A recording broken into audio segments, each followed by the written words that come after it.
and welcome to Indianomics. There are a couple of big problems facing the economy. One is, of course, the farmer distress and competing poll promises or pre-poll promises being made by various political parties. A second problem is that there is an expectation that there could be something large in terms of a farm waiver plus some tweaking of the Fasal Bima Yojana and a farm income scheme, which the ruling party, which the government may promise, and that can throw the fiscal deficit either of this year or next year out of whack. And then, of course, there is the uncertainty of elections itself. So the political economy faces rather serious issues. To understand what are the limits that a government going to polls can, indulge in terms of helping the farming community, what kind of promises it can make in the interim budget and the vote on account, and to understand, of course, the larger economic context, we have with us someone who has been a veteran of economic policy making in the country for maybe 3 continuous decades from the 1990s. I have with me Mr. Montek Ahluwalia, well-known economist, and of course, former Deputy Chairman of the Planning Commission. Mr. Ahluwalia, thank you very much for joining us. Well, first up, I wanted to ask you the legal limits of vote on account and interim budget. Can anything as big as a 2 lakh crore program be announced in an interim budget? Well, I don't know the legal position on this. You know, the tradition has been that when a government is heading into an election, the budget is essentially an interim budget. So you don't need to discuss very much questions of feasibility and so on. Now, since the election will take place later, probably the election notification will not have been issued. I don't know legally whether you can present a budget and then simply go into the election. The problem is that if you do present a budget, then that budget will have to go through very detailed examination about feasibility, is what is being promised consistent with the fiscal deficit, all that kind of stuff. I have no idea what the government intends to do on that. But in the 2014 vote on account and interim budget, the then Finance Minister, Mr. Chidambaram, had said that he proposes certain tax tweaks, but caveated it by saying if the same government... Well, yes, that is actually... Yeah, you know, I remember in 2009, when we were just getting out of the crisis, I had recommended then to the Finance Minister, Mr. Pranab Mukherjee, that, you know, we can't go into a budget in the middle of a global crisis and not let anybody know what you're going to do. So even though the budget itself simply repeated the previous year's numbers, Mr. Mukherjee said that at the time of the regular budget, it was his intention to increase plan expenditure by a certain amount. Now, that was not part of the budget proposal, but it was kind of a declaration of intent. So I suppose governments could always do that. But, you know, to feed that into the actual budget, I mean, it means one of 2 things. If you're going to increase expenditure on certain things, are you going to reduce it on something else? Is the budget deficit going to increase? Or are you going to cover it through new revenues? And how credible are each of these things? This will become an issue for debate and discussion. Okay. Mr. Ahluwalia, in that case, now the other thing that is doing the rounds, and you know, pre-budget and pre-poll is a free period for speculation. The other speculation is that the income tax limit will be brought up to 5 lakh rupees. Can that be introduced in the budget? Now, let's remember, on February 1st, the government has full majority. And it can, even after the recess, do a full discussion and pass the budget by March 29th, like it did last year. So can it introduce a tax measure like this? Well, again, you know, legally and in terms of parliamentary tradition, I can't pronounce on that. It's one thing to say I'm going to do it. It's quite another to put it in the budget. Because if you put it in the budget, then you must be making some assumption about what's it going to do to tax revenue. So this is really, you're asking me to speculate on what the government will do. And although this is a free season for speculation, I don't think I want to add to that speculation. This is really something I don't know about. Okay. No, I was only asking, given that you have seen many pre-election budgets, is it possible for a government to announce such a major tax reform or a tax tweak? When you say a tax tweak, you mean you're going to actually put it in the finance bill as an amendment, or Yes. simply announce that we are going to do it? No, I meant put it in the finance bill Yes, as to an what? announcement and get it passed. Okay. Well, I think that will have to be judged in terms of legal feasibility and parliamentary appropriateness, and I'm just not competent to pronounce on that. No, if it's legally possible, sure, a government can always announce what it intends to do and bear the consequences that how you're going to fill the hole that is created. No, it's quite possible that a slightly different government comes in, maybe an NDA-led coalition, or maybe it's not an NDA coalition at all. So you're kind of leaving a fait accompli for the next government, isn't it? Not really, because, if the passing of the budget is delayed, it is messy. You are constraining the next government. That is certainly true. Okay. And that's why most people thought that you wouldn't do that. Okay. Well, I wanted to ask you, can the government do anything with this year's budget itself? Can it, for instance, on Republic Day or sometime earlier also, announce a major farm program in expectation that maybe it will be able to get the Reserve Bank's capital, at least some part of it, because the Jalan Committee will announce its decision, its conclusions before March 31st. So can it go ahead and say that we will put in, 2,000 rupees in every BPL family's Jandan account or in the account of every marginal farmer? Can such a plan be announced for the current year? Well, nothing stops the government from announcing something during the current year. If it's to be given reality, then you have to pass the relevant supplementary demand for whatever would be due in that year. But, in all probability, whatever you announce now, it would be an announcement. It's very unlikely that the procedures needed in order to get the money flowing can actually be completed within the fiscal year. Okay. So announcement is one thing, making provision is another thing. Okay. Well, let me now come to, let me ask you to wear your economist hat and tell us your comment on the various measures and promises already being made. Farm loan waiver, sir, is this a good way to go? Repeated farm loan waivers actually affect the credit culture and bankers worry a lot. Well, I share that view that it's not an ideal thing to do. It has been done before, and it's usually resorted to as if you like, an emergency measure of emergency relief. One difference between a farm loan waiver and some of the other programs is that a farm loan waiver is a one-off thing, whereas all the other programs that are being talked about will involve continuing expenditure. So depending on the circumstances, depending on who's covered, it's one thing to have a farm loan waiver for small farmers. It's another thing to have a farm loan waiver in states that have been agriculturally affected. It's quite another to have a universal farm loan waiver of all farm debt. And anyway, it's never all farm debt, because all you can do is waive the debt of the banks. And we know that, only the top 30% or so of farmers are getting bank loans. So I think all these things have to be weighed together. The really important thing is, if you look at it from a purely economist point of view, there is clear farm distress, in the sense that performance in the agricultural sector is not what it should have been. And the nature of the problem is also different. It's not simply a production problem. It's really a problem that we haven't given the Indian farmer the kind of marketing support that he needs. And this marketing support, in my view, cannot be done through minimum support prices. That is the strategy of yesteryear when you're looking at grain.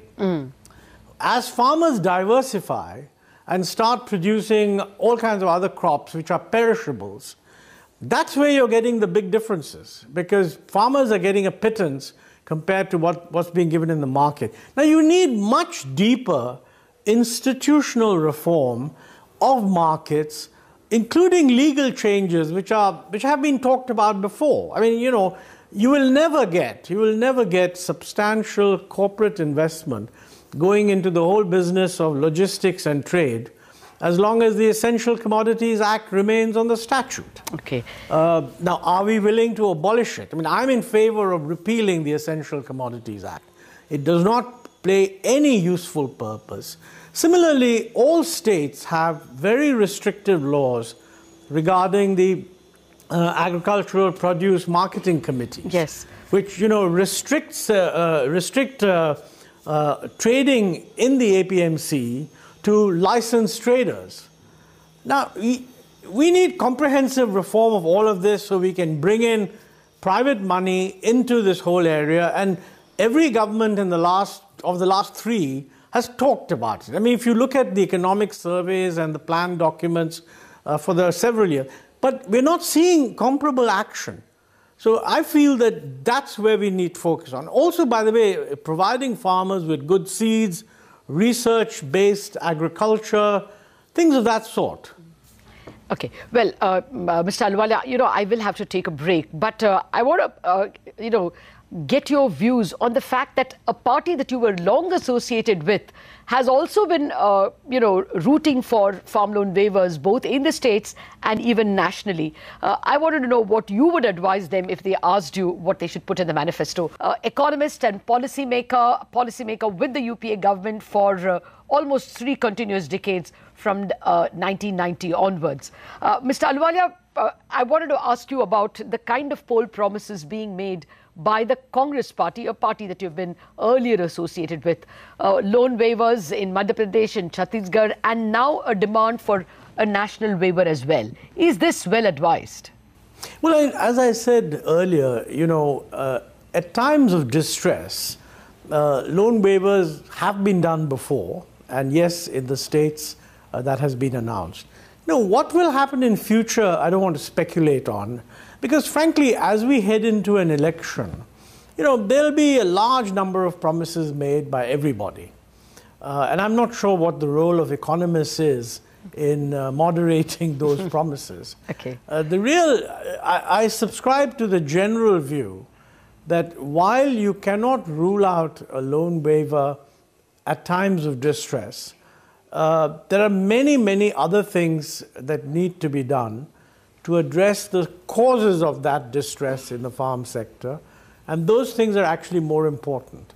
And I have no idea what will ultimately be promised as we head to the election. Let's wait and see. But I don't want to speculate on that. Okay. Well, if you were asked for advice, what would your advice be in terms of clauses in the Congress or the UPA manifesto?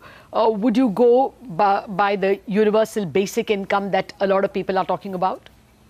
Well, I don't want to speculate about, since I'm not being asked for that advice. Okay. But I think let me say something on universal basic income. I think one of the problems is that everybody knows that we need to do something for the excluded population.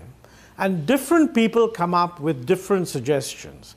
And I mean, one possibility is that in a manifesto, all these suggestions will be put together. But take, for example, universal basic income. Do we really mean universal? I mean, the origin of the term universal basic income was that it's very difficult to target. Therefore, the income should be available to everybody. Now, frankly, if you provide any kind of reasonable basic income to everybody, you will need about 10% of GDP. Yeah. So that's just foolish. So immediately people say, oh, I didn't really mean universal, I mean targeted for the poor. That, in my view, is not a bad idea at all. But, if you do that, then some other people say, that's meant to be in substitution for the existing ineffective subsidies. I think that's a very good idea too. But I've never heard somebody get up and say, I am going to abolish this subsidy and convert it into a universal income. I mean, I was in favor, for example, of moving away from the system where you provide subsidized food grain at low prices, which has all kinds of leakage problems, to a designated target group, towards a system where the same designated target group gets a cash transfer.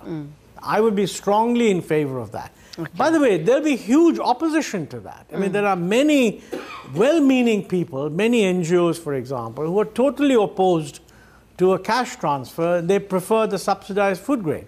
They will give you many leakages in a cash transfer, but the same leakages and maybe more exist in the present system. Yes.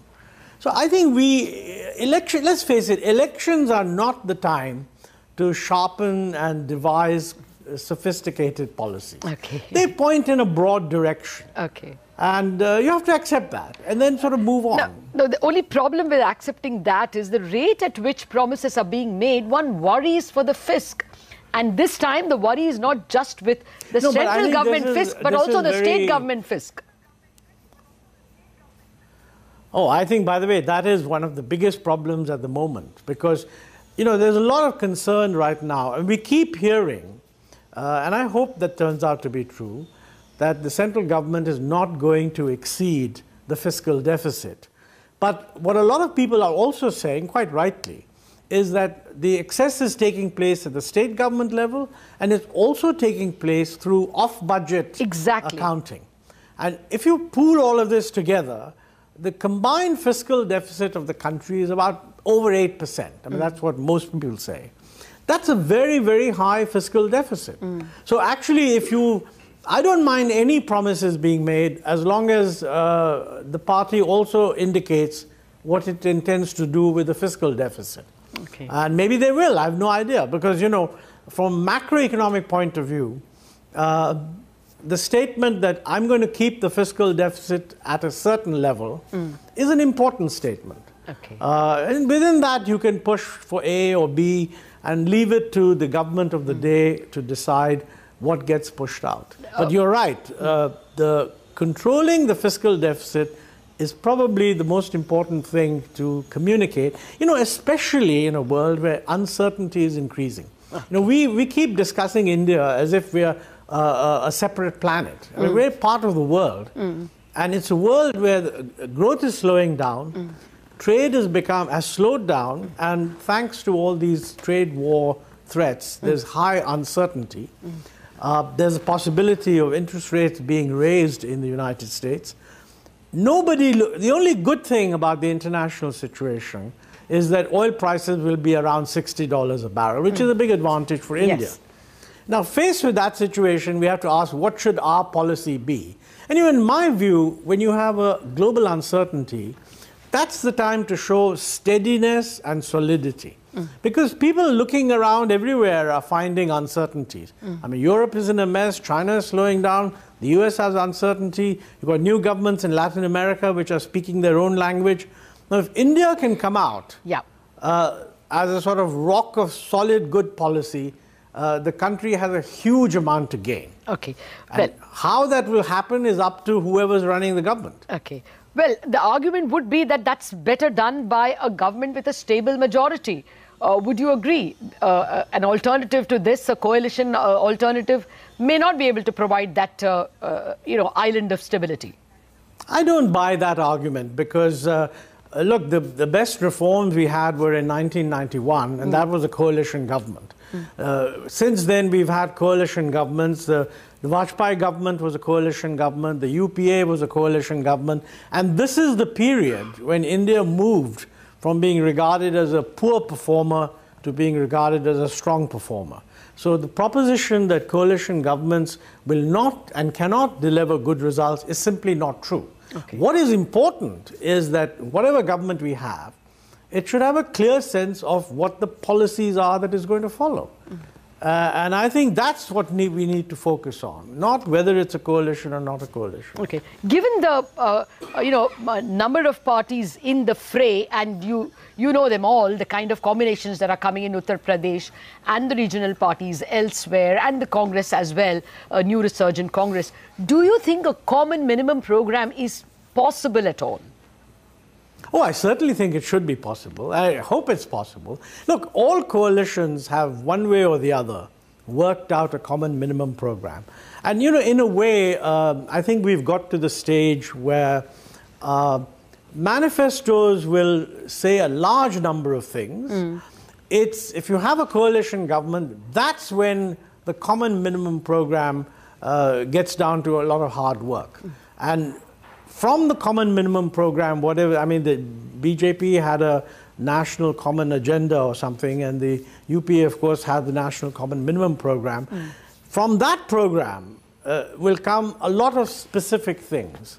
And most people would look at those and see, are they well designed? Are they consistent with macro stability? Are they pro-investor? Are they pro-business? I mean, look, frankly, employment is the biggest problem right now.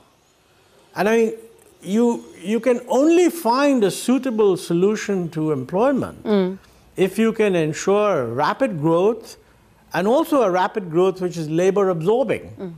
One can look at sort of, there's a slogan which is like, we're going to promote employment. But what people want to know is, so what are the 6 or 7 things that you're going to do that will achieve that? And that's what people will look at. But I don't expect that to come out of manifestos. I expect that to come out after the election. Oh, yes. A final question then, sir. A 5-year term of the NDA comes to an end. What would your analysis of that, of this era be, of these 5 years be? There are positives like MPC and the bankruptcy code and the GST. And there are those who would say that for a government that has had 4 years, 4 out of its 5 years with crude at 60 and such a big majority, not much has been achieved. Which camp are you in? I like this, putting people in camps. Now, look, I think as far as the growth rate of the economy is concerned, it basically seems to be continuing on the growth rate that existed in the past. I also feel that many of the good things that have been done are actually a continuation of what was planned earlier. I mean, for example, the GST. I do believe that the GST is an extremely important indirect tax reform. I don't think it's been well implemented. We have far too many glitches, changes of numbers, and it's still not sorted out. But at least it's moved in the proper direction. I mean, the UPA had announced the intention to have a GST way back, I think, in 2006 or 7. And the Constitution Amendment Bill was introduced by Pranab Mukherjee in 2011. So actually, that part of it is actually a continuation. I think there are many other areas where, you know, I feel we've not made as much progress as we should have. The biggest problem is fixing the banks. I mean, we've known this from 2014 onwards. We still haven't got a credible answer. How are we going to reform the banks? How are we going to recapitalize the public sector banks? I mean, it's too late this year to get anything done. But, you know, I would have thought that given that this was known to be a major problem, we should have been further ahead in sorting this out. I mean, you know, you can go through the record bit by bit if you like. Yes, sir. Well, actually, we are out of time. But at some other point in time, I would definitely want to debate with you on to what extent the UPA should bear the blame for what's happening in the banks, not the least nationalizing them, which perhaps is part of the problem now rather than part of the solution. No. I mean, that's a complete... I don't agree. You better come back to that, because I think that's an extremely incorrect assessment. Fair point, sir. Fair point. We should debate on it on another day. For not the least because even the NDA has not denationalized the banks. So clearly there's a political consensus and you have a point of view. But we are out of time today. Thank you very much for your analysis of what the government can do in the vote on account and the interim budget, and your analysis of what is the prescription needed going forward. Thank you very much for joining us, sir.